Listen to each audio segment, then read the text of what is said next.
Upline को, यानी जो अभी मेरे अपलाइन को फोन करती थी, सर आप डायरेक्ट सेलिंग का इंडस्ट्री का टर्नओवर कितना है पूरे वर्ल्ड में? वो बोलते हैं कि डेटा उतना नहीं पता, पर ऐसा हो सकता है, एग्जैक्ट नहीं पता पर ऐसे ऐसे है। और मैं डेटा बोले सर पता इतना है। वो बोले अच्छा। फिर मैं उनको फोन कर रही हूँ, सर आपको पता है पूरे वर्ल्ड में सबसे हाईएस्ट डायरेक्ट सेलिंग में कौन कितना कमा रहा है? वो बोले नहीं मैंने देखा नहीं। वो बोले सर इतना कमा रहे, इतने डॉलर में है। यानी कि मैं अपलाइन को बता रही हूँ, अपलाइन बोला अच्छा अच्छा अच्छा, ऐसे चल रहा है।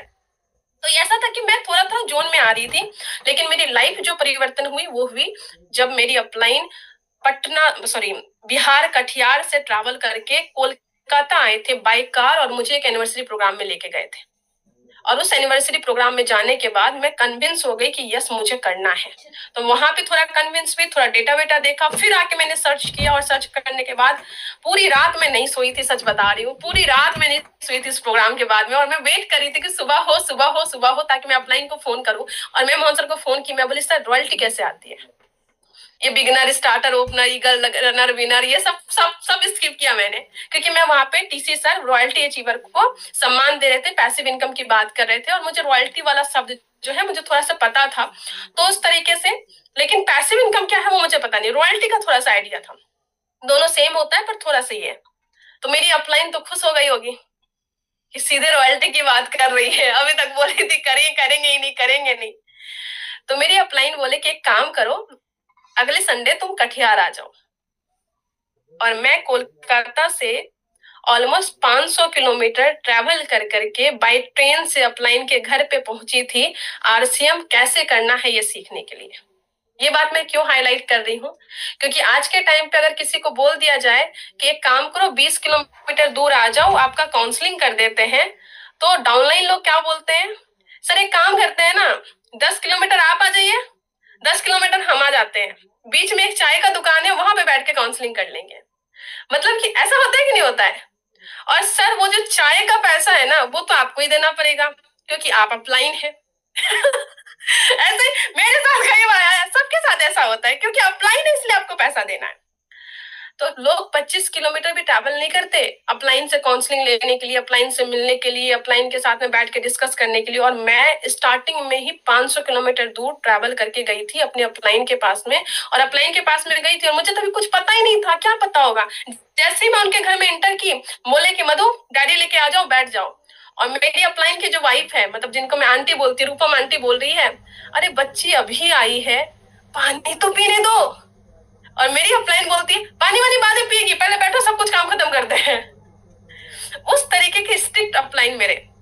और मैं बैठी, और उसी दिन उन्होंने आरसीएम का plan, 6 basic, 8 core step, 7 corner, फिर कैसे कैलकुलेशन होता है, रॉयल्टी की इनकम कैसे आती है, टेक्निकल की इनकम कैसे आती है, फिर 1-2 कैलकुलेशन उन्होंने बताया कि देखो मार्केट का वैल्यू कैसा चल रहा है, तुम जो काम कर रही हो उसके बाद ये करोगी तुम्हारा पैकेज इतना हो सकता है, इस तरीके से हो सकता है, किस तरीके से ग्रोथ हो सकता है। उन्होंने सब कुछ एक साथ बता दिया, और बताने के बाद में वो बोले कि लो ये डायरी और जाओ कर लो रॉयल्टी। मुझे लगा ऐसे ही होता होगा। मैं वो डायरी उठाई, रात को ट्रेन पकड़ी, वापस आ गई, बोले कि यस कर लेंगे रॉयल्टी। मुझे क्या पता था कि ऐसे नहीं होती है रॉयल्टी। फिर जब मैं आई, आने के बाद मैं एक्साइटेड थी, मैंने 1-2 दोस्त को बताया, उसको बताया कि ऐसे हो जाएगा, ऐसा हो जाएगा, पैसिव इनकम आएगी, ऐसे बहुत हो जाएगा।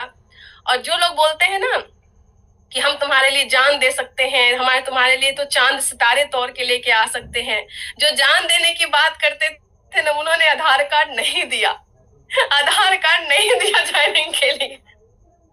और मैं आपको सच में अपनी कहानी बताती हूँ, जो लोग जिगरी दोस्त थे ना, जिसमें हम लोग 8 में, 9th क्लास में, 10th क्लास में हमने टिफिन शेयर किया था, कि उसके घर से कुछ आता था, मेरे घर से कुछ आता था, फिर हम लोग शेयर करके खाते थे। अगर बाई चांस उसको 5 मिनट लेट खाना था, 10 मिनट लेट खाना था, मुझे कितनी भूख लगे या उसको कितनी भूख लगे, हम दोनों वेट करते थे कि दोनों एक साथ में ही खाएंगे।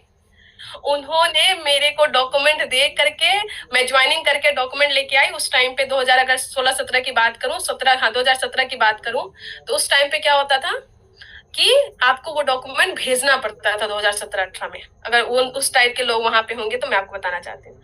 मैं डॉक्यूमेंट लेके आई थी अपने घर पे कि कल उसको भेजूंगी, कोरियर करूंगी, और सुबह सुबह 5 बजे उसका भाई आके नींद से मुझे उठा करके वो वाला डॉक्यूमेंट वापस लेके चला गया। सोचिए कैसा लगा होगा, डॉक्यूमेंट वापस लेके गया मेरे से और वो जिगरी दोस्त का था। तब मुझे समझ में आया कि यार इतना भी आसान नहीं था जितना था। फिर क्या हुआ, बहुत रोना आता था। देखिए लड़कियों को कुछ आए ना आए, हम लोगों को रोना बहुत अच्छा आता है। हम खुश होते हैं तब भी रोते हैं, उदास होते हैं तब भी रोते हैं, दुखी होते हैं तब भी रोते हैं, नाराज होते हैं तब भी रोते हैं, खराब लगता है तब भी रोते हैं, अच्छा लगता है तब भी रोते हैं। हमारा कॉमन है, रोना कॉमन है। तो मुझे बहुत रोना आता था, और जब ये सब एक्सपीरियंस हुआ तो बहुत बहुत रोना आता था। लेकिन अच्छी बात ये थी कि मुझे पता था कि रोना कहाँ पे है। दिन भर मैं जाती थी फील्ड में, प्लान दिखाती, सब कुछ करती थी, सैटरडे खूब काम करती थी। बीच में वीकेंड में बहुत ज्यादा मैंने फोन पे काम किया। बहुत रोना आता था तो मैं फोन उठाती थी, अपलाइन को फोन करती थी और उनके सामने रोती थी। क्यों? दोस्त के सामने आप नहीं रो सकते, क्योंकि अगर आपने दोस्त के सामने रोए कि यार ज्वाइनिंग नहीं आ रही है, काम नहीं आ रहा है, लोग मना कर रहे हैं, तो दोस्त क्या बोलेंगे? पता तो था नहीं चलेगा, तुमको तो बोला ही था नहीं फंसने के लिए, क्यों कर रही हो, छोड़ दो। अगर आप रिश्तेदार के सामने रोओगे तो वो भी बोलेंगे छोड़ दो। अगर बाई चांस आपने मदर फादर के पास भी आप रोओगे तो वो क्या बोलेंगे? यार मेरे बच्चे को बहुत कष्ट हो रहा है। हमारे इंडियन पेरेंट ना बच्चे को कष्ट में नहीं देख सकते। यार मेरे बच्चे को बहुत कष्ट हो रहा है, अरे छोड़ दो ना, कुछ और कर लेना। तो इन सब जगह पे रो ही नहीं सकते हैं हम। तो बस एक जगह रो सकते हैं, वो है हमारी अपलाइन। उसके सामने फोन करके बताया ऐसा ऐसा, फिर वो बताते थे, फिर करती थी, बताते थे, करती थी। जब अपनों से ढेर सारा धोखा खा लिया तब अनजान लोगों के फील्ड में कूदी। बस में, ऑटो में, ट्रेन में, सब जगह प्लान दिखाना स्टार्ट किया। जहां मेरा कॉलेज था उसके आसपास प्लान दिखाना स्टार्ट किया। रिजेक्शन रिजेक्शन रिजेक्शन, पर धीरे धीरे करते करते करते टीम बनती गई, सेमिनार में लेके जाना, फिर स्टार्टअप करवाना, ये सब जो आप करते हैं सब कुछ किया। बहुत ज्यादा किया। एक एक दिन में 17-18 प्लान दिखाती थी। वीकेंड में, सैटरडे संडे में 17-18 plan, back to back to back to back. 6 बजे निकलती थी, रात तक काम करती थी। करते करते करते करते फाइनली कहते हैं ना, रिजल्ट आता है। फाइनली आया, रॉयल्टी आया। और सच बताती हूँ कि क्योंकि टारगेट रॉयल्टी था, बीच में क्या क्या हुआ आई डोंट केयर। सच बता रही हूँ, मेरा कोई पोस्टर ही नहीं बनाता। आज के टाइम पे लोग 10 ज्वाइनिंग करवा लेते हैं, 5 ज्वाइनिंग करवाते हैं। सुषमा मैडम का मैं स्टेटस देखती हूँ, इतना अच्छा पोस्टर, 10 ज्वाइनिंग करवा लिया, 5 ज्वाइनिंग करवा लिया, बिगनर करवा लिया, स्टार्टर करवा लिया। आपको पता है हम लोग जिस टाइम पे काम किए हैं, ये सबका कभी पोस्टर ही नहीं बना। जब मेरी रॉयल्टी हुई थी तो पोस्टर बना था, वो भी क्या बना था पता है? मेरे फोटो के ऊपर लिख दिया गया था ब्रांड न्यू रॉयल्टी, बस नाम भी किसी को नहीं पता था। ये हमारा पोस्टर बना था। मैं पोस्टर देखी, बोली कि है मेरे को बोलते, मैं बना लेती खुद से ही। ऐसा था। उसके बाद फिर मैं अपनी टीम का बनाई उस तरीके से। तो रॉयल्टी के बाद क्या हुआ? रॉयल्टी के बाद मेरा सेलिब्रेशन हुआ, जो कि डॉक्टर सुरेंद्र वत्स सर के द्वारा हुआ। And that was my turning point. सच बता रही हूँ, वो सबसे बड़ा टर्निंग पॉइंट था। ये तो बस मैं ऐसे ही कर रही थी। मेरा रांची में सेलिब्रेशन हुआ था, मैं अपनी मम्मी को लेके गई थी, स्टेज में मैं खड़ी थी, एक छोटा सा स्पीच मैंने दिया था। स्पीच देने के बाद में वत्स सर को बहुत अच्छा लगा था। वत्स सर घूम करके मुझे देखे थे और उन्होंने बोला था कि बेटा किसके साथ आए हो? और मैं ऐसे उंगली दिखा के बोली, वो मेरी मम्मी है, वो उनके साथ आई हूँ। और मैं उंगली दिखा के फिर मम्मी को बोला, अरे मम्मी जल्दी आओ, सर मिलना चाहते हैं आपसे। वो एक्साइटमेंट में थी, अरे सर मिलना चाहते हैं, द रियल डायमंड मिलना चाहते हैं, सबसे बड़े पोस्ट वाले मिलना चाहते हैं। और मैं इशारा दे ही रही हूँ कि मम्मी आएगी, तब तक सर स्टेज छोड़ करके, सभी अचीवर को छोड़कर नीचे जा चुके थे और नीचे जाके मेरी मम्मी से मिल रहे थे। और मैं स्टेज पे खड़ी खड़ी ये सब देख रही थी। एक 18-19 साल की लड़की स्टेज पे खड़ी होके ये देख रही है कि बस उसने कुछ ही महीने काम किया और उस काम का नतीजा ये है कि इस इंडस्ट्री में, इस आरसीएम में जो बड़ी पिन है, वो बड़ी पिन वाले लोग उतर करके मम्मी से मिलने जा रहे हैं। एंड दैट पॉइंट मुझे लगा कि यार यही तो मौका है माता पिता को सम्मान दिलाने का। यही मौका है ये बताने के लिए कि हम अपने माँ बाप के लिए कुछ कर सकते हैं, अपने मदर फादर के लिए कुछ कर सकते हैं। उसके बाद से आके जो मैंने काम स्टार्ट किया, मतलब उसके बाद से मेरे को आरसीएम का पागलपन सच में चढ़ा। उसके बाद से जुनून आया। उसके बाद मैंने बहुत सीखा, फटाफट मैंने बहुत सारे कोर्सेज सीखे, यूट्यूब पे बहुत सारा कुछ करने लगा, बहुत सारा किताब में पढ़ने लगी, बहुत स्पीड से पढ़ने, पहले भी पढ़ती थी, पर एक अलग मतलब नशा चढ़ गया था कि मुझे अब बहुत बड़ा करना है इस सिस्टम में। उसके बाद फटाफट कुछ महीने के बाद मैं star gold, platinum, star platinum, pearl, star pearl, emerald, भाई स्टार इमरॉल्ड हूँ। ये जर्नी चलती गई। कैसे कैसे किया ये मैं बात करूंगी। तभी मैं स्टार इमरॉल्ड पोजीशन पे हूँ। 2021 में मैं इमरॉल्ड बनी थी। 2022 से लगातार 6 फिगर में इनकम आ रही है इस सिस्टम के माध्यम से। टीम बहुत अच्छी है। मैं स्टूडेंट हूँ। दिन भर मैं मतलब कि काम नहीं कर पाती हूँ। मतलब कि मॉर्निंग 9 बजे से मेरा लैब स्टार्ट होता है और 7 साढ़े 7 बजे तक कभी कभी चलता है। मैं अभी 7:40 में रूम आई हूँ और फटाफट चेंज करके मैं इस मीटिंग में ज्वाइन की हूँ। सर का एक बार फोन भी आया, लेकिन मैं फोन उठा नहीं पाई क्योंकि उस टाइम पे मेरा फोन साइलेंट पे रहता है। मैं किसी का फोन पिक नहीं कर पाती दिन भर। मेरा रात को 9 बजे से फोन चलता है और वो रात के 12-1 बजे तक चलता रहता है। उस तरीके से है। मॉर्निंग मेरा फोन चलता है, रात को फोन चलता है, शाम से जूम मीटिंग चलती है। इस तरीके से मैं काम करती हूँ। सैटरडे संडे में फील्ड में रहती हूँ। मेरी टीम इतनी समझदार है और कहते हैं आपको टीम अपनी अच्छी खासी मिल जाती है। टीम आपको बहुत सपोर्ट करती है। लोग यहाँ पे बहुत सपोर्ट करते हैं। टीम बहुत सपोर्ट करती है। उनको पता है कि मैम को इस टाइम फोन नहीं करना, मैम को इस टाइम पे क्या कहते हैं काम नहीं देना। उनको पता है मेरा टाइम टेबल।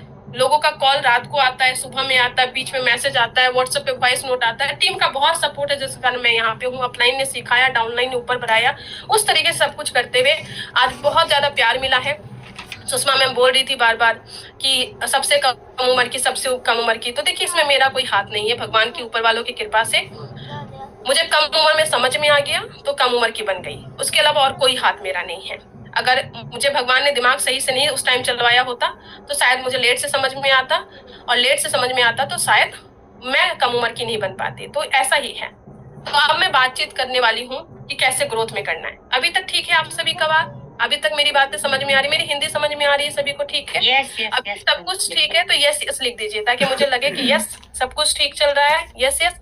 अब मैं बात करूंगी कि इस सिस्टम में कैसे कुछ पॉइंट पे अगर हम काम किए तो हम बहुत बड़ा काम कर सकते हैं। कैसे हम बहुत बड़ा काम कर सकते हैं, राइट? तो देखिए हम सभी को क्या है कि ध्यान, हाँ थैंक यू सो मच। तो आप सभी का इस सेशन में फिर से स्वागत है। देखिए हम सभी को पता है कि डायरेक्ट सेलिंग इंडस्ट्री में हम सभी लोग जो हैं, हम सभी लोग आरसीएम के साथ में एसोसिएट हैं। आरसीएम अभियान का 3 मकसद है। वो 3 मकसद में पहला मकसद है स्वास्थ्य रक्षा, और दूसरा मकसद है स्वावलंबन, और तीसरा मकसद है महिला सशक्तिकरण। महिला सशक्तिकरण का इससे बड़ा एग्जाम्पल क्या हो सकता है कि आज की मीटिंग स्टार्ट की गई है एक स्टार एमरोल्ड के द्वारा, और आज की मीटिंग ले रही है एक स्टार एमरोल्ड।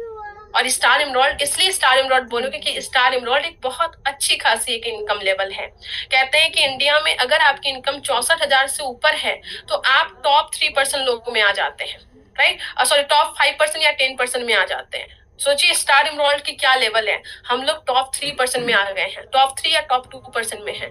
तो ये आरसीएम के माध्यम से एक महिला, एक स्टूडेंट और एक हाउसवाइफ दोनों एक पोजीशन पे आ गई है। सोचिए कितनी बड़ी बात है ये कि एक हाउसवाइफ को भी सेम अपॉर्चुनिटी है, एक स्टूडेंट को भी सेम अपॉर्चुनिटी है, एक महिला को भी सेम अपॉर्चुनिटी है, एक पुरुष को भी सेम अपॉर्चुनिटी है। एक हमारा इलाका जो है वो फ्लैट इलाका है, उत्तराखंड पहाड़ी इलाका है। पहाड़ी इलाकों के लिए भी सेम अपॉर्चुनिटी है। बॉर्डर जो नेपाल के बॉर्डर में है उसके लिए भी सेम अपॉर्चुनिटी है। कितना अभियान कितना बड़ा है। अब ये अभियान जो है, इस अभियान का बहुत बड़ा रूप होगा। देखिए आज मैं ज्यादा डेटा वेटा के बारे में बात नहीं करूंगी, आज मैं लॉजिकल बात करूंगी। अगर आप में से बहुत सारे लोगों को लगता है कि डायरेक्ट सेलिंग का अभी कितना बड़ा फ्यूचर है, तो मैं कुछ पॉइंट आपके साथ में डिस्कस करना चाहती हूँ। इंडिया में डायरेक्ट सेलिंग का बहुत बड़ा फ्यूचर होगा, ये मेरी आंखों से थोड़ा सा देखिए, मेरी आंखों से देखिए, क्योंकि मैं जिस आंखों से देख रही हूँ वो रियल डेटा के अनुसार से, आसपास के माहौल के अनुसार से, पिछले 8 साल में जो बदलाव हुए हैं। मैं एक्टिवली 2017 से काम कर रही हूँ। नवंबर 2016 को मैंने एक बड़ा इवेंट देखा था कोलकाता में, जो एनिवर्सरी प्रोग्राम था। उसके बाद मैं एक्टिवेट हुई थी और 2017 से मैं लगातार काम कर रही हूँ। 2017 से मैंने जो बदलाव देखा है वो बदलाव थोड़ा सा मैं बात कर रही हूँ। देखिए फ्यूचर डायरेक्ट सेलिंग का इसलिए बड़ा है क्योंकि कोविड के बाद में हम सभी लोग हेल्थ के प्रति थोड़ा अवेयर हो गए हैं। लोग अभी सोचने लगे हैं कि ज्यादा शुगर नहीं खाना है, ज्यादा मैदा नहीं खाना है, ये पाम ऑयल तो नहीं है। लोग बातचीत करने लगे हैं, यानी कि लोगों को हेल्दी और नेचुरल प्रोडक्ट चाहिए। आज के टाइम पे इंडिया में 80% पॉपुलेशन ऐसी है जो मिडिल क्लास या लोअर मिडिल क्लास में है। मिडिल क्लास भी नहीं, लोअर मिडिल क्लास में हम लोग हैं। 80% जनसंख्या ऐसी है। 10% ही जनसंख्या ऐसी होगी जो मिडिल क्लास के आसपास होगी, और 2-3% ही है जो बहुत हाई क्लास में है। क्योंकि हमारी पॉपुलेशन को देखिए, 140-150 करोड़ के बीच का जो जनसंख्या है उसमें आप देखिए 20% में निकालेंगे तो करोड़ों की जनसंख्या है, राइट? 80% लोगों को हेल्दी प्रोडक्ट भी चाहिए, नेचुरल प्रोडक्ट भी चाहिए, और 80% लोग लोअर मिडिल क्लास में है। तो उसके लिए सबसे अच्छा जो एक चुनाव है वो आरसीएम है, क्योंकि हम हेल्दी देते हैं, नेचुरल प्रोडक्ट देते हैं, हेल्थ केयर की बात करते हैं, और हम इस चीज का ध्यान रखते हैं कि हम पूरा का पूरा जो हमारी R&D टीम है वो इसी चीज पे काम ही करती है, हमारी अभियान इसी चीज पे काम ही करती है। लोगों को समझ में आए ना आए, लेकिन लोगों को धीरे धीरे हमारी टेस्टिमोनियल्स देखकर, रूपांतरण यात्रा को देख के, डिजिटली इतना अच्छा काम हो रहा है उससे समझ में आ रहा है। हो सकता है डायरेक्ट सेलिंग की दूसरी कंपनी उसको हेल्थ के बारे में बताए, लेकिन जब भी उसको RCM की अपॉर्चुनिटी मिलेगी तो दूसरी डायरेक्ट सेलिंग इंडस्ट्री की अपॉर्चुनिटी को भी RCM रिप्लेस कर सकता है, क्योंकि अपना प्रोडक्ट वैसा है। पूरी की पूरी डायरेक्ट सेलिंग इंडस्ट्री में अगर क्वालिटी, क्वांटिटी और रेट तीनों की बात करें तो हम नंबर 1 पे आ जाते हैं, राइट। तो इसलिए RCM का फ्यूचर बहुत अच्छा है। अभी मैं बात कर रही हूँ पूरी डायरेक्ट सेलिंग का। डायरेक्ट सेलिंग में RCM, क्योंकि वो product profile, plan, philosophy, people देखेंगे तो उसमें हम लोग बेस्ट है। डायरेक्ट सेलिंग का ही फ्यूचर इसलिए है क्योंकि हेल्दी नेचुरल प्रोडक्ट है, हम मेक इन इंडिया, लोग आज स्वदेश की बात कर रहे हैं।